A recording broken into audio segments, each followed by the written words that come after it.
Assalamualaikum warahmatullahi wabarakatuh.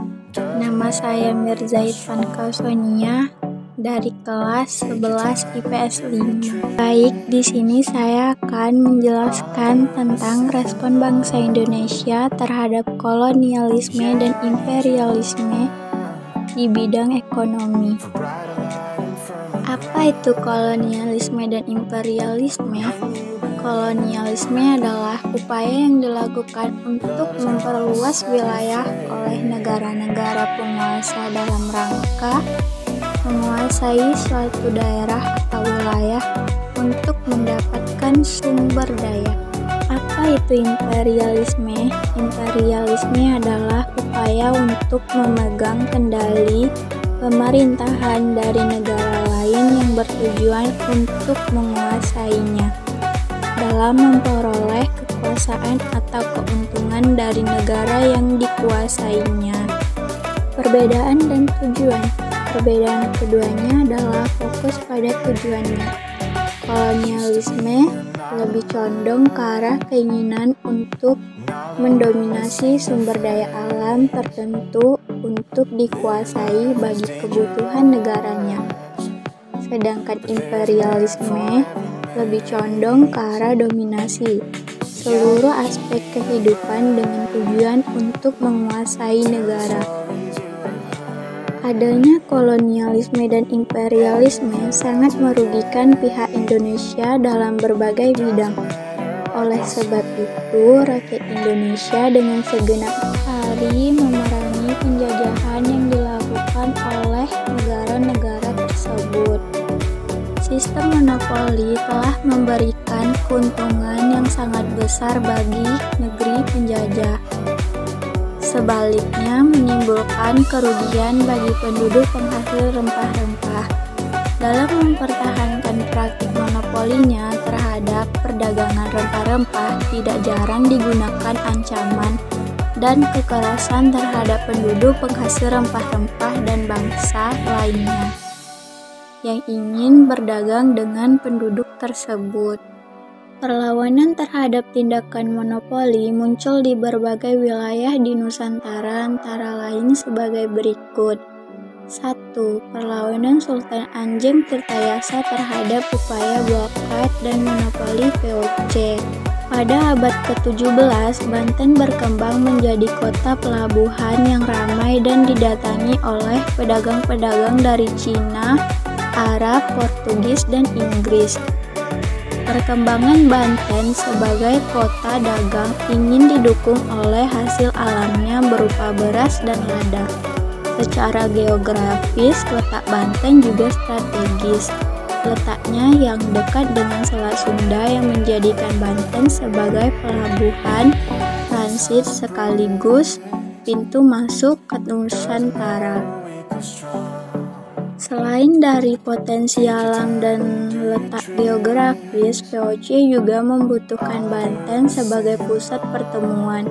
Oleh karena itu, VOC di bawah pimpinan Gubernur Jenderal John Mansur berusaha menguasai Banten dengan memblok akses pelabuhan Banten. Tujuannya untuk memperlemah perekonomian Banten.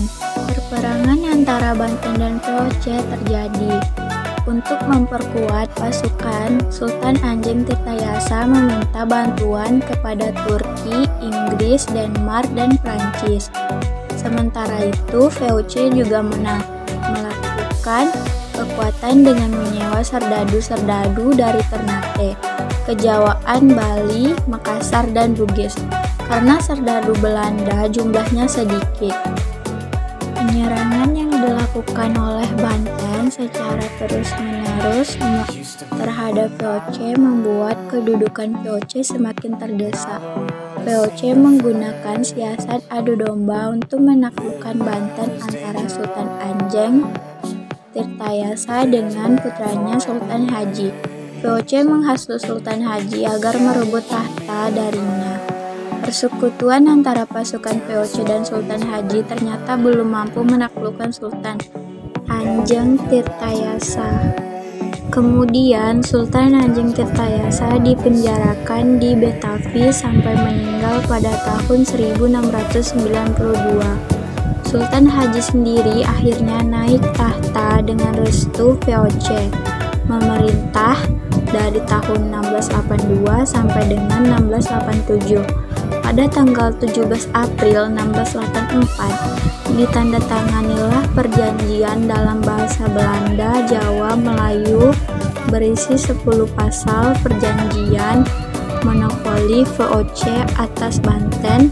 Dengan demikian berakhirlah perlawanan Sultan Ajeng Tirtayasa II. Perlawanan Makassar terhadap monopoli VOC. Perlawanan Kerajaan Makassar terhadap VOC dipimpin oleh Sultan Hasanuddin. Keinginan VOC untuk melakukan praktik monopoli perdagangan ditentang oleh Sultan Hasanuddin yang menerapkan perdagangan bebas di wilayahnya. Pada tahun 1667, Sultan Hasanuddin memimpin pertempuran melawan VOC yang dipimpin oleh Spelman. Dalam perang itu, VOC melaksanakan politik divide and conquer. Untuk itu, VOC berusaha mengungkit pemusuhan lama antara Kerajaan Goa dan Bon. Raja Bugis Bon yang bernama Arupalaka berhasil dihasut oleh VOC agar melawan Sultan Hasanuddin. Pertempuran pun berkembang di Buton, Makassar, antara pasukan Bone yang dipimpin oleh Arupalaka melawan pasukan Kerajaan Makassar dipimpin oleh Sultan Hasanuddin. Datang memberi bantuan karena keberaniannya. VOC memberikan julukan ayam jantan dari timur kepada Sultan Hasanuddin karena VOC merasakan dahsyatnya perlawanan Sultan Hasanuddin. Selain mendapatkan bantuan dari Arupalaka, VOC mendapatkan bantuan dari orang-orang Ambon di bawah pimpinan Kapitan John Kerr. Makassar dikepung dari barat dan laut setelah Banten, Berambon, pusat pertahanan Makassar, direbut VOC. Selain Hasanuddin menyerah dan terpaksa menandatangani perjanjian Bonggaya pada tanggal 18 November 1667 yang isinya sebagai berikut. 1. Wilayah Makassar terbatas pada Goa. Wilayah Bone dikembalikan kepada Arupalaka. Kapal-kapal Makassar dilarang berlayar tanpa izin dari VOC. Makassar tertutup untuk semua bangsa kecuali VOC dengan hak monopolinya. Semua Banten harus dihancurkan kecuali satu Banten Ujung Padang yang kemudian diganti dengan nama Port Rotterdam. Makassar harus mengganti kerugian perang sebesar Rp250.000. Dengan perjanjian tersebut, Sultan Hasanuddin juga bermaksud mencegah jatuhnya banyak korban di kedua belah pihak. Penghentian sementara perang ini juga merupakan strategi Sultan Hasanuddin mengatur nafas sebelum menghadapi perang selanjutnya. Beberapa bulan kemudian, pertempuran berkobar lagi. Namun, akhirnya Sultan Hasanuddin kalah dan kembali menyerah. Sejak saat itu, pejuang Makassar tidak mau tunduk kepada VOC. Para pejuang Makassar yang terkenal bergabung dengan pejuang Jawa tersebut adalah Kreang Galesung. 3. Perlawanan rakyat Sapura terhadap monopoli Belanda. Monopoli perdagangan rempah-rempah di Maluku sudah dilakukan ratusan tahun oleh Belanda, sampai jatuhnya VOC tahun 1999.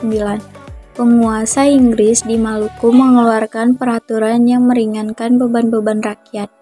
Penyerahan paksa dihapus dan dipekerjakan rodi dikurangi. Berdasarkan perjanjian tersebut, Indonesia kembali dijajah Belanda. Selain sistem penyerahan paksa, masih terdapat beban kewajiban lain seperti kewajiban kerja belandong, penyerahan gabah-gabah, penyerahan ikan asin, dendeng, dan kopi. Akibat dari penderitaan rakyat itu, maka pada tahun 1817 rakyat Maluku bangkit melawan kekuasaan Belanda. Perlawanan rakyat Maluku berkorban di Pulau Saparua yang dipimpin oleh Thomas Mathulesi atau Patimura. Perlawanan rakyat Sapura berjalan ke Ambon, Seram, dan pulau-pulau lainnya. Untuk memadamkan perlawanan rakyat Maluku ini, Belanda mendatangkan pasukan dari Jawa. Maluku diblokade oleh Belanda. Rakyat akhirnya menyerah karena kekurangan makan. Untuk menyelamatkan rakyat dari kelaparan, maka Patimura menyerahkan diri dan dihukum gantung diri Banteng New Victoria. Pemimpin perlawanan rakyat Maluku digantikan oleh Christina Martha Tihahu, seorang pejuang wanita, namun akhirnya ia juga ditangkap. Dalam perjalanan ketika akan diasingkan ke Pulau Jawa, ia meninggal. Jika saya hidup di zaman itu, saya akan ikut berpartisipasi dengan berjuang semampunya untuk mempertahankan rempah-rempah yang telah dikuasai oleh bangsa Eropa, karena rempah-rempah yang telah mereka rebut bukan hak milik mereka. Seandainya bangsa Eropa itu tidak pernah datang, Nusantara mungkin akan menjadi wilayah pusat perdagangan rempah-rempah dunia.